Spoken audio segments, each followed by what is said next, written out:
My name is Patricia, and I never anticipated my life would unfold this way. I was raised in a relatively typical family, well, typical for us, at least. My dad was constantly occupied with his window frame business, while my mom maintained the household. We weren't affluent, but we were comfortable. Dad rarely discussed his work at home. He would arrive late, give Mom a quick peck, and ask about my day at school. That was the extent of it. I didn't mind, though. I was content in my own little world. I recall the day when everything changed. I was 22, fresh out of college, and struggling to figure out my next steps. I overheard Dad on the phone, his voice strained. "No, absolutely not. I won't let you take over my company. I've worked too hard for this," he said. I shouldn't have eavesdropped, but I couldn't resist. My stomach knotted as I listened. Dad's company was in trouble. Why hadn't he mentioned it? That evening at dinner, I closely observed him. He appeared normal, joking with Mom about her overdone pot roast. In a moment of desperation, I knew I had to act. My family's livelihood was at stake, and I couldn't sit idly by. Despite my lack of business experience, I felt compelled to take a stand. The next day, I set out to uncover the truth, determined to find the root of the problem. It didn't take long to discover that a prominent businessman, Robert Caldwell, was the one trying to seize control of my father's company, Thompson Windows. Summoning my courage, I made my way to Caldwell's office, where the receptionist eyed me skeptically when I requested an audience without an appointment. Somehow she must have sensed the urgency in my plea, for after a brief phone call, she ushered me towards the elevator, directing me to the top floor. As the lift ascended, the anticipation grew, and when the doors finally opened, there stood Caldwell himself, an imposing figure with silver hair and a keen gaze. He regarded me with a mixture of surprise and curiosity, and I steeled myself to state my case. "Mr. Caldwell," I began, "I'm Patricia Thompson, and I'm here to discuss the fate of my father's company." His eyebrows raised, and with a gesture, he invited me into his office, where I couldn't help but be awed by the breathtaking view that greeted me. He motioned for me to take a seat at the large table in front of him. With a wave of his hand, he invited me to make myself comfortable in the spacious office. "So, Miss Thompson, what can I do for you?" I took a deep breath. Please don't take over my father's company. It means everything to him. There must be another way. Caldwell leaned back, studying me. "Interesting. I have a proposition for you, Miss Thompson. I'll leave your father's company alone if you agree to marry my son." I stared at him, sure I'd misheard. "Excuse me." "You heard me. Marry my son. Make him grow up a little. Do that, and your father's company is safe." I left Caldwell's office in a daze. Marry his son. Was he insane?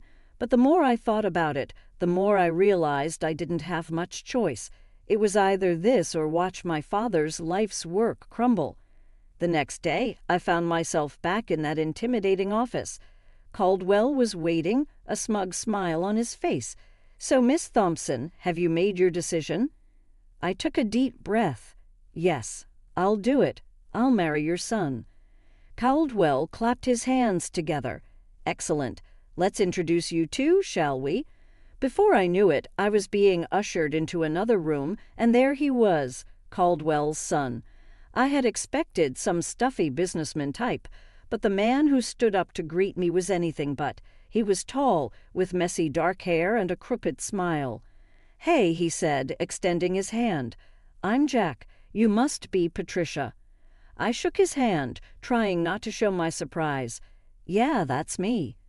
Jack's father cleared his throat. "I'll leave you two to get acquainted." As soon as the door closed behind him, Jack's casual demeanor vanished. He ran a hand through his hair, looking uncomfortable. "Look, I'm sorry about this. My dad, he's got some pretty old-fashioned ideas." I shrugged, trying to seem nonchalant. "It's fine. We're both adults, right? We can handle this." Jack laughed, but it sounded forced. "Yeah, sure. Just a casual arranged marriage. No big deal." We spent the next hour talking, and I hate to admit it, but Jack was kind of interesting. He was smart and funny, even if he did seem a bit irresponsible. I could see why his father wanted him to grow up. Over the next few weeks, Jack and I started dating, if you could call it that. We went out to dinners, movies, the usual stuff, but there was always this undercurrent of awkwardness. We both knew this wasn't real, no matter how much we pretended. 6 months after that fateful meeting in Caldwell's office, I found myself walking down the aisle. My dad looked so proud, so happy. He had no idea of the deal I'd made to save his company. As I said my vows, I looked into Jack's eyes. There was no love there, not really, but there was friendship, and maybe that could be enough. The reception was a blur of congratulations and champagne. Jack's mother, Elizabeth, cornered me at one point, her smile tight. "Welcome to the family, dear," she said, her voice dripping with insincerity. "I do hope you'll make Jack happy." I plastered on my best fake smile. "I'll certainly try, Mrs. Caldwell." As we left for our honeymoon, I caught a glimpse of my father-in-law. He was beaming, clearly pleased with himself. I felt a flash of anger. This was all just a game to him. The first few years of our marriage were interesting, to say the least. Jack and I settled into a routine of sorts. We lived in a nice house, courtesy of his father's wealth, but it felt more like we were roommates than husband and wife. I tried my best to be a good influence on Jack. Slowly but surely I saw changes in him. He started spending less time with his party-loving friends and more time at the office with his father. I could see the pride in his father's eyes when Jack started showing real interest in the business. It made me feel like maybe this whole arrangement wasn't for nothing. Jack's mother, on the other hand, was a different story. She never outright said anything, but I could feel her disapproval radiating off her in waves, the way she'd purse her lips when I spoke, or the backhanded compliments she'd give. "Oh, Patricia, that dress is interesting. So brave of you to wear something like that." I grit my teeth and smile. "Thank you, Mrs. Caldwell." Despite the challenges, I held on to hope. Maybe, just maybe, Jack and I could grow to love each other. Maybe when we had kids, things would change. But life had other plans. It was a crisp fall day when we got the news. Jack and I sat in the doctor's office, the silence heavy between us. "I'm sorry," the doctor said, his voice gentle, "but the tests show that you, Mr. Caldwell, are unable to father children." The words hit me like a physical blow. No children. The one thing I'd been counting on to bring us closer, to make this marriage real, was now impossible. That night, as I lay awake, I thought about my own parents. Dad's business had flourished since my marriage to Jack. He'd even managed to double his turnover. I was happy for him, truly, but I couldn't help feeling a bit lost. I wanted to work, to have a purpose beyond being Jack's wife. But when I brought it up to him, his response was swift and firm. "Work? Why would you need to work? We have more than enough money." "It's not about the money, Jack. I want to do something meaningful." He shook his head. "In our circle, wives don't work. They do charity. Why don't you start a foundation or something?" And so the Patricia Caldwell Foundation for Children with Cancer was born. It wasn't what I'd imagined for myself, but it gave me purpose.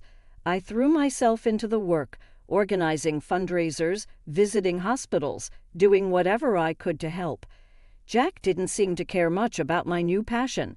In fact, he didn't seem to care much about anything I did these days. We were living parallel lives, inhabiting the same space but rarely intersecting.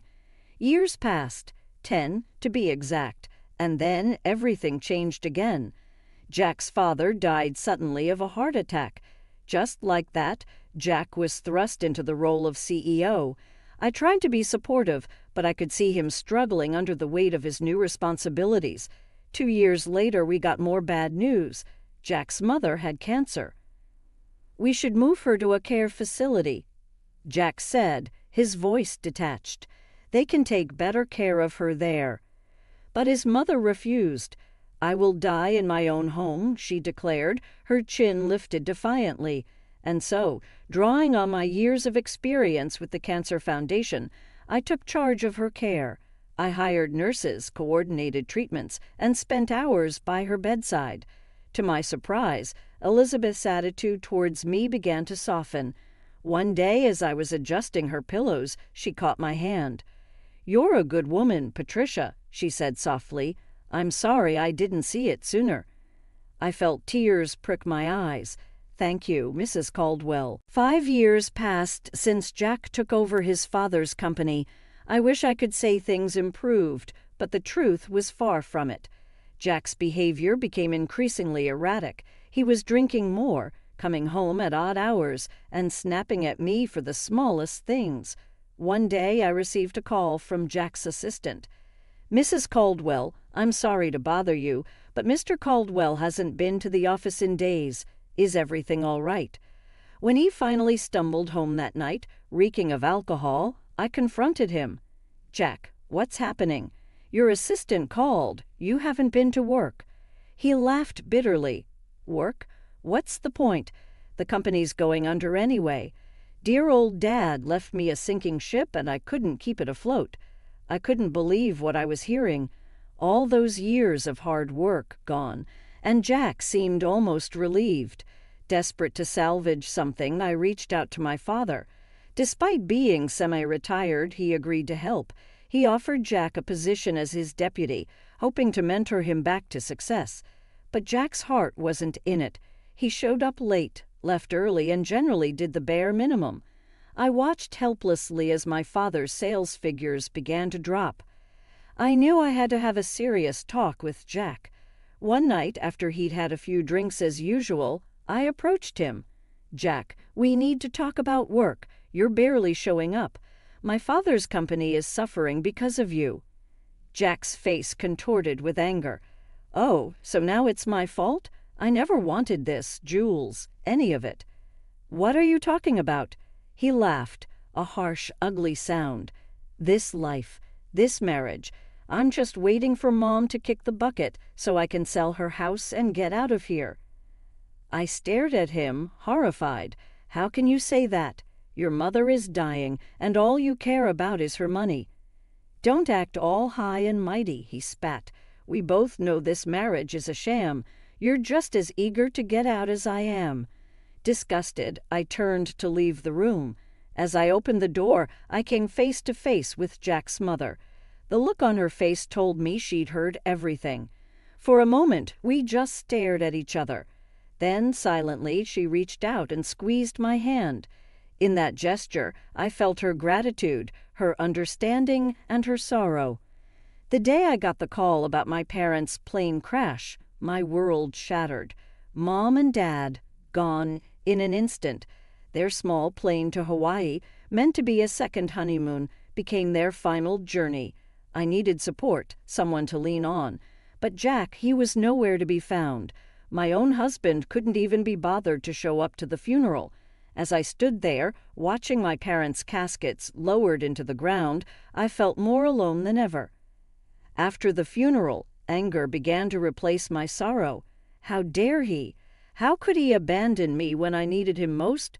With this newfound fury fueling me, I marched into Dad's company, our company now, I supposed. The sight that greeted me when I entered Dad's old office made my blood boil.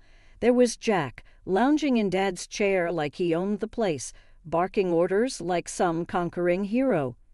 "Jack," I said, my voice tight with barely contained rage, "we need to talk." He looked up, his face a mask of annoyance. "What is it now, Jules? Can't you see I'm busy?" "Busy?" I spat. "You couldn't even be busy enough to come to my parents' funeral." Jack rolled his eyes. "Oh, here we go with the moralizing again. You know what, Jules? Always nagging, always pushing. Well, I'm done with it, and I'm done with you." I stared at him, shocked. Then I saw something change in his eyes. A cold, calculating look replaced the anger. "You know, Jules," he said, his voice suddenly calm, "this company is worth about $17 million. And guess what? As deputy director, it's all mine now." My heart dropped. "What are you talking about?" He leaned back in the chair, Dad's chair, with a smug smile. I'm the deputy director. I have all the passwords, access to all the accounts. I'm in charge now, and there's nothing you can do about it. You can't do this, I said, my voice shaking. You've already run your father's company into the ground. I won't let you do the same to my father's legacy. Jack laughed, a cold, harsh sound. Oh, I'm not going to run it. I'm going to sell it, piece by piece, and then I'm going to live like a king. Before I could stop him, he turned to the computer. I watched in horror as he transferred a large sum from the company account to his personal one. There, he said, turning back to me. That should keep me comfortable for a while. Then, as if this whole thing was just a minor inconvenience, he reached into his desk drawer and pulled out a stack of papers. He tossed them at me casually. Oh, and here, divorce papers. I think it's time we ended this farce, don't you? I caught the papers reflexively, my mind reeling. This couldn't be happening. It was too much, too fast. My parents dead, my marriage over, my father's company being stolen right in front of me. I left the office in a daze, divorce papers clutched in my hand. But as I walked, something inside me shifted. I'd spent years bending to Jack's will, to his father's manipulations. No more. It was time to fight back, with renewed determination. I headed straight to my father's lawyer's office. Mr. Henderson had been Dad's friend and confidant for years. If anyone could help me, it would be him. Patricia, Mr. Henderson said, rising to greet me as I entered his office. I'm so sorry about your parents. How are you holding up? I collapsed into the chair across from him, the events of the day spilling out in a rush. Mr. Henderson listened patiently, his expression growing grimmer by the minute. When I finished, he leaned back in his chair, a small smile playing on his lips. Patricia, I think it's time I shared something with you, your father's will. He made some changes just before the accident. As he read the will, I felt a weight lifting off my shoulders. The company, it was mine, all mine. Dad had left it to me, not Jack. But there was more. Mr. Henderson looked up from the papers, his eyes twinkling. There's something else you should know. Your father dismissed Jack 2 weeks before his death, fired him outright. I couldn't help it. I laughed, a real genuine laugh for the first time in what felt like forever. So all those orders Jack was giving, completely meaningless.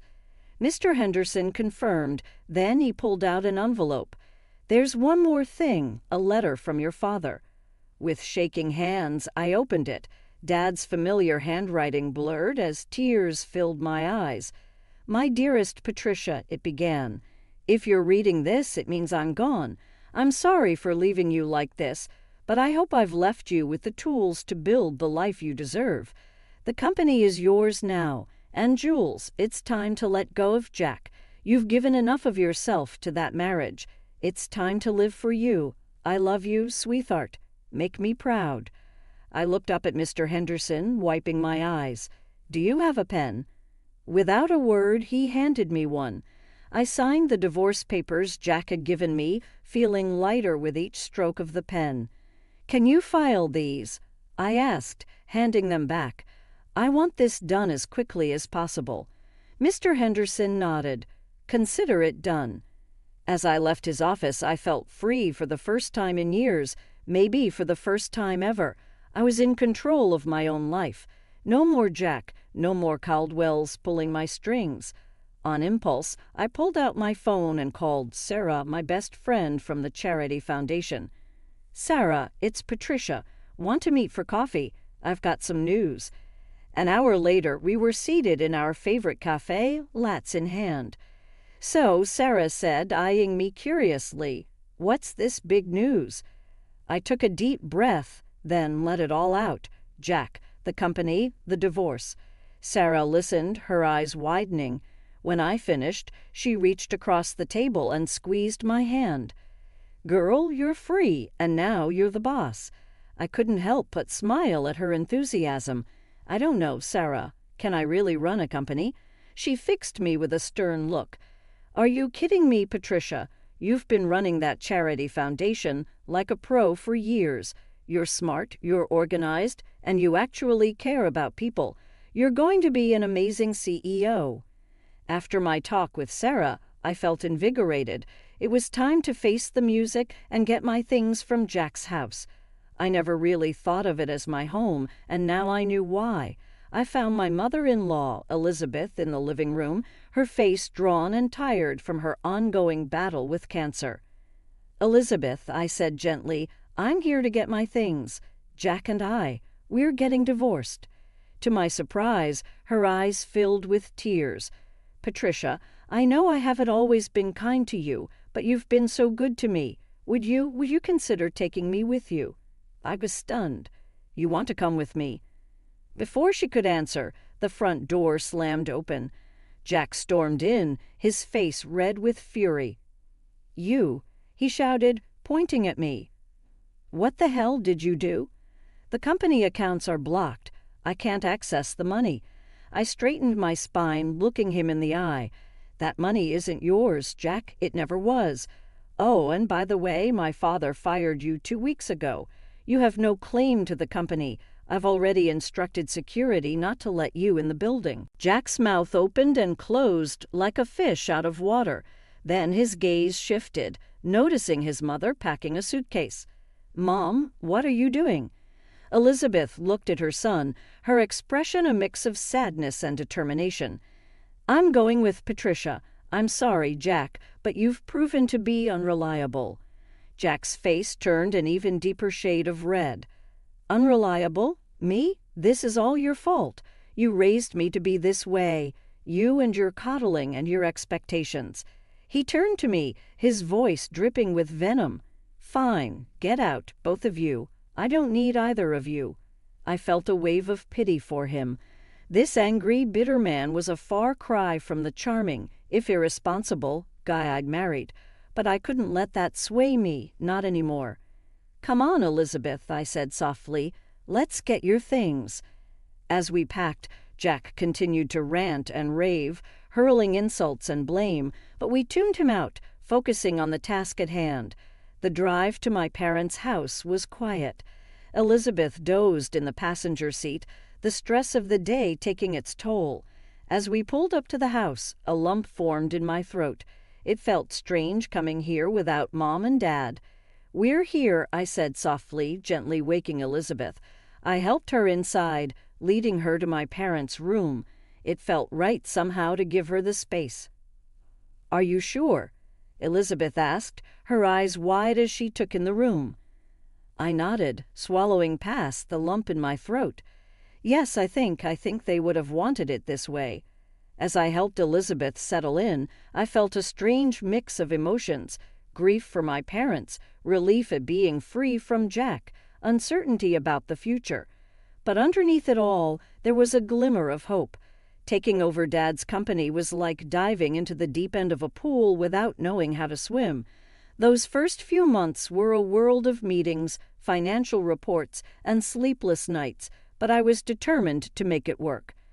I hired Tom, a brilliant business consultant, as my right-hand man.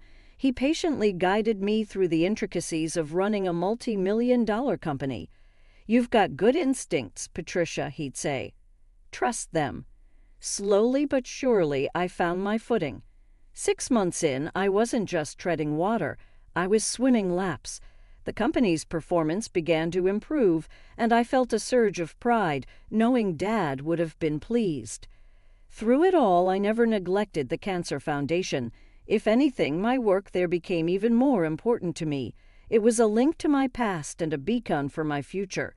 Elizabeth's condition worsened over time, and I threw myself into her care, determined to make her final days as comfortable as possible. We grew close during those 2 years, healing old wounds and forming a bond I never thought possible. The day she passed, I held her hand and whispered, "Thank you for everything, Elizabeth." She squeezed my hand weakly, a small smile on her face, before slipping away peacefully. I organized the funeral myself, making sure everything was perfect. Jack didn't show up. I wasn't surprised, but it still stung to see how far he'd fallen. A few weeks after the funeral, I received a call from Mr. Henderson. "Patricia, there's something you need to see. Can you come to my office?" When I arrived, I was shocked to see Jack there, a young blonde hanging off his arm. He smirked at me. "Well, if it isn't the little CEO. Don't worry, I'm just here to collect my inheritance. Mom and I might have had our differences, but blood is thicker than water, right?" I bit my tongue, waiting for Mr. Henderson to speak. The lawyer cleared his throat and began reading Elizabeth's will. As he spoke, I watched Jack's smug expression morph into disbelief, then fury. "And so I leave my house and all my savings to Patricia Thompson, with the stipulation that the money be donated to the cancer foundation she so passionately supports." Tears sprang to my eyes. Elizabeth's final act of kindness overwhelmed me. Jack exploded. "This is BS. She manipulated Mom. She's a fraud, a gold digger. She ruined my life, and now she's stealing my inheritance." His girlfriend, looking bewildered, stepped away from him. "You said we'd be set for life with this money. I'm out of here." She stormed out, leaving Jack sputtering. As I left the office, I heard Jack's continued ranting fade behind me. I felt light, free. Elizabeth's gift wasn't just about the money. It was validation. She had seen me, truly seen me, and found me worthy.